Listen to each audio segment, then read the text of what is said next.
நந்திகேஸ்வரா ஸ்டாலினி பேசுகிறேங்க. அதே லக்கணத்திற்கு பாவகம் அப்படியே பாடம் 2ஆக போகுதுங்க. முதல் பாடத்தில் 3 நிமிஷத்தில் முடிக்க முடியலைங்க. செகண்ட் அப்படியே கண்டினியூவாக எடுத்துக்கோங்க. இது அதே பாடம் 2ங்க. லக்கணத்திற்கு 4இல் 8க்குரியவர் என்றால் தாய் கலை ஆர்வம் உடையவர்னு சொன்னங்க. இப்போ 4இல் 9க்குரியவர் என்றால் ஜாதகரின் தாய்க்கு எதிரிகள் அதிகமாக இருப்பாங்க. ஜாதகரின் தாயார் அடிக்கடி நோய்வாய்ப்படுவாருங்க. ஜாதகரின் தகப்பனார் ஜாதகத்தின் தாயார் மீது அதிக பாசம், அன்பு, நேசமெல்லாம் வச்சுருப்பாருங்க. லக்கணத்திற்கு 4ஆம் பாவம் சொல்லிகிட்டு இருக்கிறேங்க. அடுத்து லக்கணத்திற்கு 4இல் 10க்குரியவர் என்றால் ஜாதகரின் தாயார் சமூக தொடர்பு உடையவங்களாக இருப்பாங்க. தொழில் நடத்துகிறார் ஜாதகன் தன் தாயார் உதவியை நாடுவாருங்க. லக்கணத்திற்கு 4இல் 11ஆம் அதிபதி நின்றால் ஜாதகரின் தாய்க்கு பல அவமானங்கள் ஏற்படுங்க. எதிரிகளால் துன்பம் ஏற்படும். ஏன்னாங்க 4க்கு 11 8ஆக வருங்க. 4ஆம் இடத்துலேருந்து 11ஆம் பாவம் 8ஆம் இடமாக அமைங்க. தாயார் இருதயம், வண்டி, வாகனங்கள், உயர்கல்வி ஆகியவற்றில் பாதிப்புகளை ஏற்படுத்துங்க.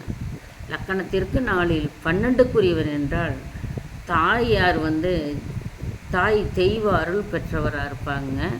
மகானின் அன்பையும் ஆசையும் பெறுவாருங்க. நீண்ட தூர பயணங்கள் போவாருங்க. தீர்த்த யாத்திரை செல்லும் வாய்ப்புகள் உண்டாகுங்க. லக்கணத்தில் 4க்குடையவன் 1இல் நின்றால், லக்கணத்துக்கு 4க்குடைய லக்கணத்தில் 1இல் நின்றால் ஜாதகரின் தாய் ஜாதகர் மீது அன்பு செலுத்துவார். வீடு வாகன சுகம் ஜாதகரை தேடி வருங்க.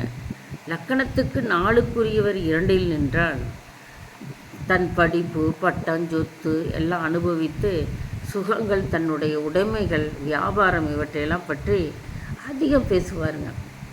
தாய் மூலம் பணம் இருக்குங்க, பணவரவு, வீட்டு வாடகை வரும், நில குத்தகை, வாகனங்களை வாடகை கொடுறது, பண வருவாயெல்லாம் ஏற்படுங்க.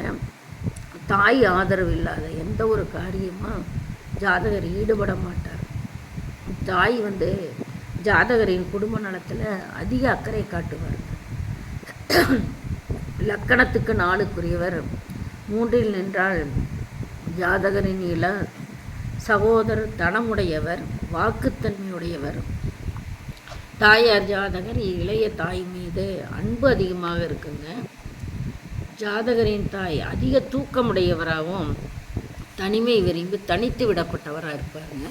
என்ன பாடம் இருக்குங்க, அடுத்த பாடத்தில் பார்க்கலாம். நன்றி. சும்மா